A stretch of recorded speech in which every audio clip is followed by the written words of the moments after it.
What's up, MK Squad? Welcome back to another legendary top of the mood reaction video, baby. If you're new to the channel, hit that subscribe button. If you're already subscribed, we thank you, truly appreciate you, and you are a blessing. All of you guys are. Whoever is just watching this video, supporting us, subscribe, comment down below, just liking this video, anything, man. It's just, we're truly grateful and thankful, man. And we thank you.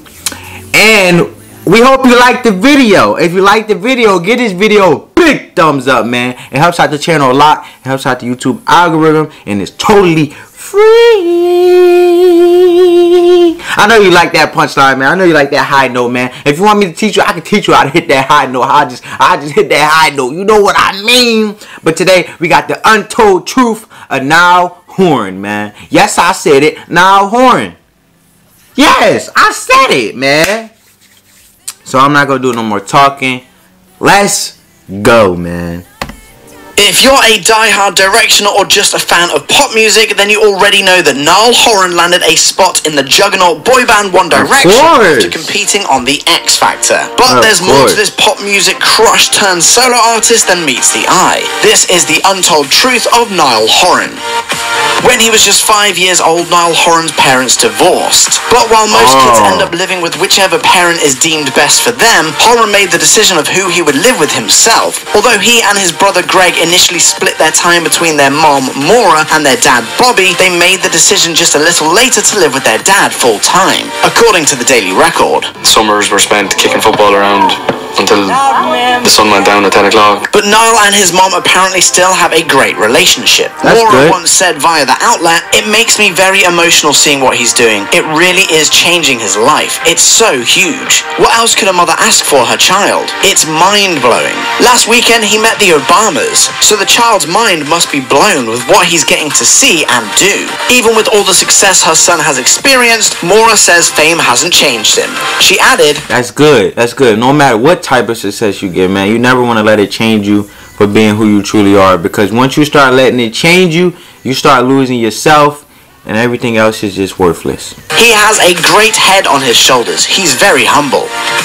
While he was still a student, Horan unsurprisingly enjoyed his music classes, and during the annual Christmas Carol concert, he stood out as a clear star. According to Niall Horan, the unauthorized biography, the book revealed, with his cherubic face and sweet voice, he certainly looked and sounded the part of the classical choir boy. A teacher called Anne Caulfield first noted Niall's vocal ability. There's pictures of me as a child, like, playing little play guitars and singing into microphones and kind of a bit of, I suppose, a little bit of a show-off. But Horan's teacher wasn't the only one who realised that he had some serious vocal talent. Apparently, while driving with his aunt when he was younger, Horan began singing a Garth Brooks song. His rendition was so impressive that his aunt thought she was hearing the radio. When she figured out it was actually Horan belting out the tune, she knew in that moment that he was going to become something special. That's According good. to the biography, Horan was just... That was a sign, man. That was a sign. That was a confirmation. That was just the beginning. Just 16 years old when he first auditioned for the X Factor, going on to become part of One Direction. I'm Niall Horan, I'm 16, I'm from the Mullingar in the Midlands of Ireland. But the jam-packed schedule that surely came along with his role in the boy band prevented him from experiencing a few things that normal kids get to do. He told J14, "I didn't even get to go to my prom." Wow, man. You gotta go to your prom, man. You know, you gotta go to your prom. At least the senior prom, man.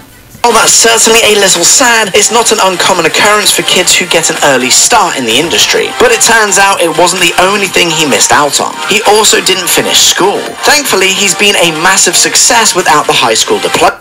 Whoa, I didn't know that. I didn't know Niall didn't finish high school. At least they could have homeschooled him, you know, to get that, you know, at least get that under his belt, man. He already started it. And has even proven his knack for teaching himself the things that he didn't pick up in class. Fans of One Direction know that Horan was the group's, quote, resident musician. I'm not saying that it's a bad thing, you know, because he is achieving his dreams and so forth, but I'm just saying that's sort of selfish. That's like, okay, you peep a kid talent, but you got to work with him as well in his situation. Okay, I just want to sign him. He's a great singer, and you know, he auditioned for the X Factor and so forth, and his talent was recognized, which is good, a total blessing and a total gift that he deserved. You know, he worked for it, but still, you gotta work with, hey, or you know, at least ask the kid, you know what I mean, like, hey, we really want you to focus on, but we can't take this experience away from you. you know, we'll work with you and so forth. As Bustle put it. They also added, he's played the guitar during some of their concerts and was even featured on some tracks on the group's album, Midnight Memories. But did you know that he taught himself to play guitar at just 12 years old? After picking up the instrument that his... Wow, natural ability, bro. That was just natural talent. Yo, that's great. Uninterested older brother got for Christmas, Horan soon got the hang of things. He became so adept that he even taught bandmate Harry Styles how to do a little strumming. Wow. And Horan could maybe also show Styles how to play the piano. After Horan took to social media to share a live video of himself tickling the ivories, a fan hopped onto Twitter to ask, Niall, how do you manage to play this well on the piano? Did you teach yourself or take some lessons? To that, Niall responded, I've never had a lesson or actually know what chords I'm playing. I play a guitar chord and try and match up the notes wise to make the chord. Then my right hand plays a lot of the melodic stuff. That's a Aside gift, from his man. duties as a famous pop star, Horan has to deal with a health issue that affects people from all walks of life. He admitted back in 2018 while chatting with Nova FM's Kent Smallsy Small, I struggle with the old acid reflux. As for what that means for the star, Medical News Today describes the issue as a common condition that features a burning Man, that acid reflex ain't no joke. pain known as heartburn in the lower chest area. It happens when stomach acid flows back up into the food pipe. But while that might be a painful annoyance for most people, it's something that causes real problems when it comes to Horan singing. He said, honestly, you're standing at the mic and obviously singing and opening your mouth and taking deep breaths allows the food to come up. So sometimes you just go burp all over the mic and it's not great. Things are actually so bad that the Irish Mirror reported that, quote, acid reflux threatens to stall Niall's solo singing career. That's why in 2016 he sought treatment for the condition. Sharing a photo of himself with monitors stuck to his chest, Niall wrote, hooked up at the doc's office. Acid reflux is no joke. Yes, it's not. Acid reflex, man. Like, when I get heartburn, I be ready to swallow so many times. Like, get it away. Even when women are pregnant and they have heartburn, like, because, you know, the child's growing a lot of hair. Like, Mariah had a lot of heartburn deeper into her third trimester of her carrying Keaton.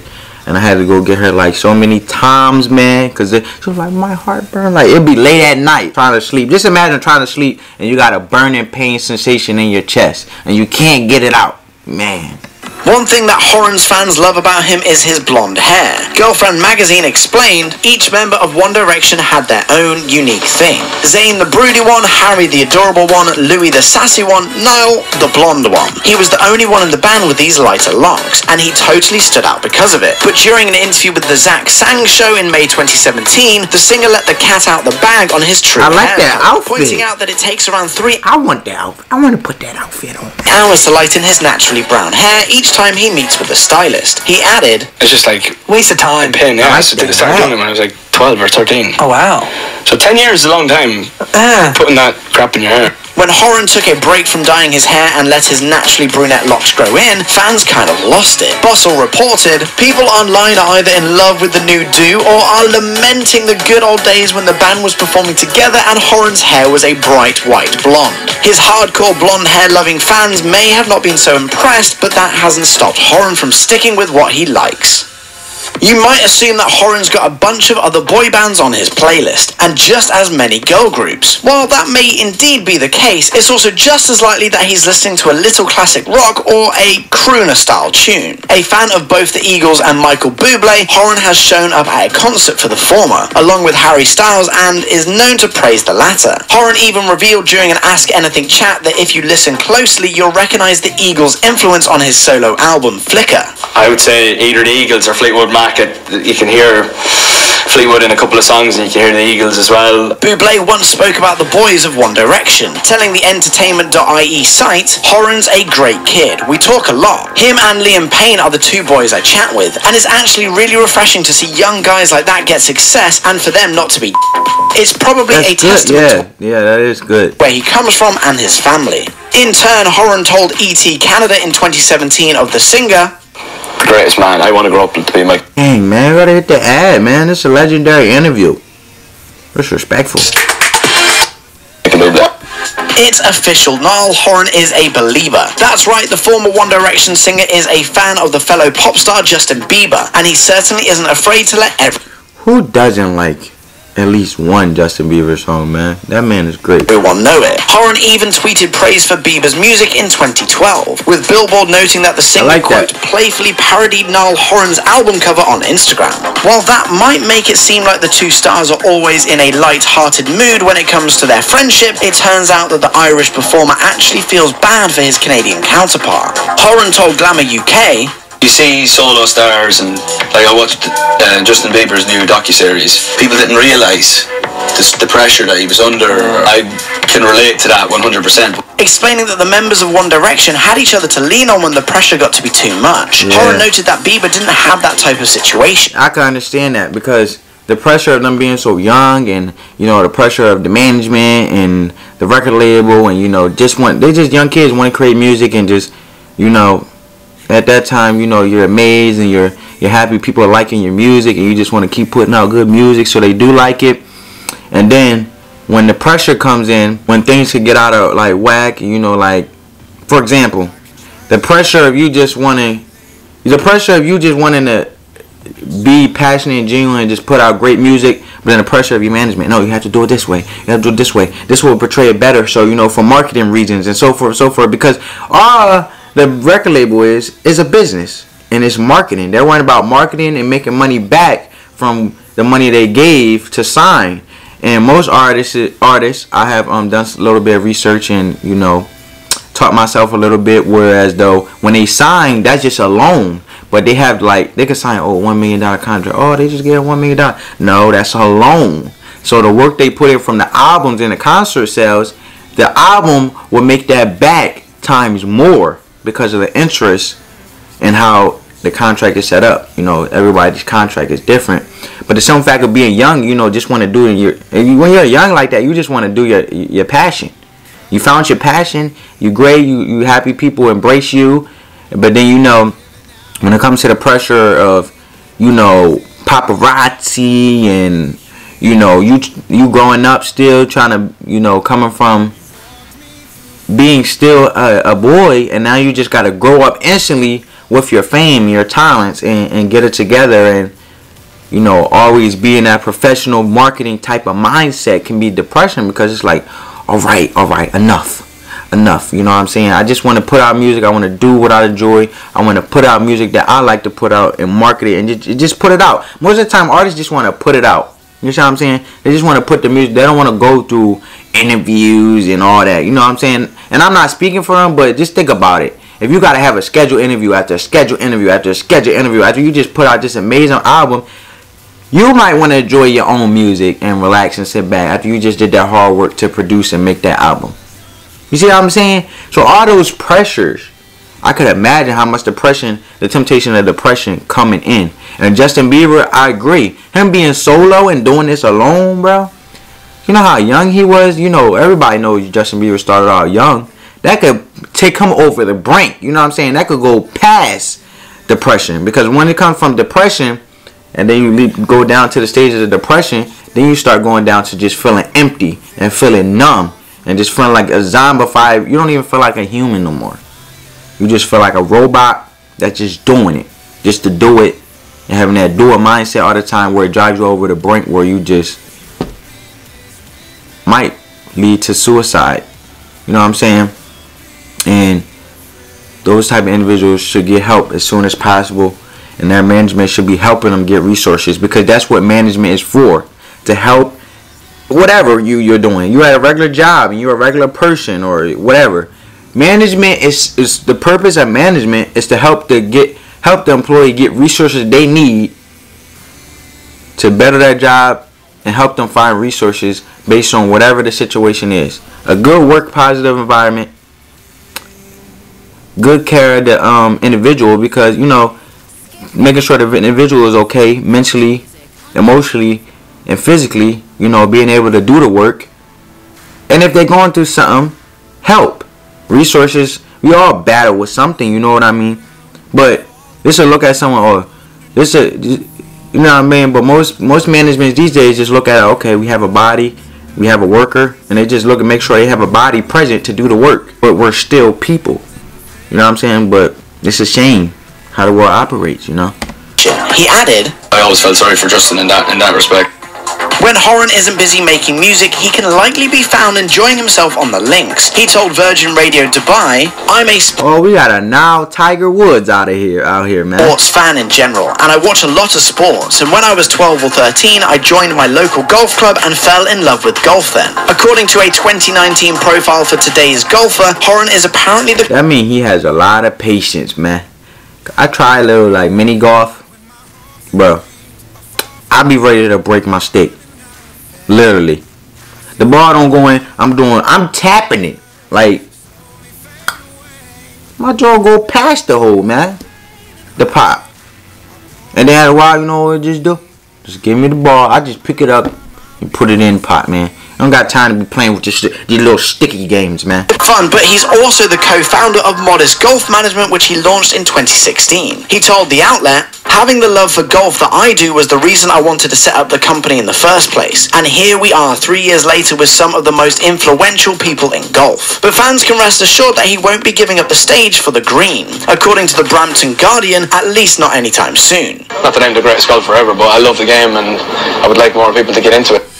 Horan may be famous thanks to his pop song-worthy singing voice, but that's not the only vocal skill he possesses. Also adored for his unmistakable Irish accent, he just so happens to be able to pull off a range of accents from different cultures. Oh my god, I love Temple Bar. I go there for a Guinness, even though it costs $11. The star showed off his $11 vocal skills while sitting down for a rather unusual chat with Jimmy Fallon in 2019. At the host's request, Horan performed a lively reading of a classic holiday story, "'Twas the Night Before Christmas," but with different accents that would pop up on the screen in front of him. "Not a creature was stirring, not even a wee little moose." Luckily, the singer was up to the task, hitting up Scottish, Russian, Spanish, French, Brooklyn and Australian dialects. He basically nailed the game and wowed his fans. It was freaking Santa Claus! It's known that Horan is not fond of small enclosed spaces thanks to his claustrophobia. You know, like, if you get too close and stuff, I'm like, ah. But not as many know he also happens to hate birds, specifically pigeons. Yes, really. He told The Sun, "I can't stand them after one once flew in through my bathroom window and went for me while I was having a wee. That was enough. I think pigeons target me." He even revealed that when it comes to performing, "I get really nervous if pigeons are flying around before shows." However, Horan was willing to face his feathered fear during a March 2020 installment of James Corden's Carpool Karaoke. I think they're horrible. I don't like the fact that they're not scared of us until you get really close to them. People have to like run at a flock of pigeons and like to make them move. For the sake of some good fun, Corden thought it might help if Horan held one of the flighty creatures, and also have one placed on his shoulder and on his head. While Horan met the challenge, he was wary of one of the birds doing its business on him. Yeah, which is I would have been worried. understandable. I would have been worried too. They poop on me. I just had I can't be responsible. and one of them pooed on me. I can't be responsible for their actions.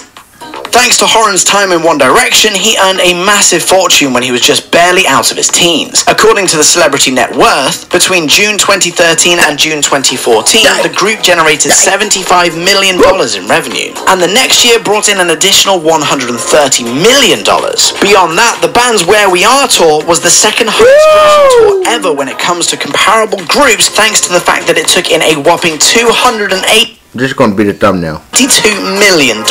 However, Horan may want to think about investing his fortune. A source told the Irish Mirror in 2018, "He's simply spending a lot more than he makes. He could end up with nothing if he's not careful." Niall is not making anything near the money he was enjoying in 1D, but he's still spending a fortune. You should get a financial advisor, that's all, brother. The temptation, it happens for everybody. When you get a little bit extra money, should I spend it? Should I save it? We all go through that, man. This place is going to be electric tomorrow night. Noting that the Temptation. singer and sports entrepreneur It's just a test. has lofty goals for both his golf-related endeavors and solo music career. Regarding Niall's solo career, I like the insider shades, pointed brother. out, it comes with a huge financial burden. And in terms of his solo career, he hasn't had that one big solo hit that any former boy band member needs to move on from their past life in the band. It looks like Horan may need to be a little smarter with his fortune until he hits his next big payday. Check out one of our newest videos Alright guys, man, I hope you enjoyed that reaction video. Make sure I like, comment, share, and subscribe. Peace.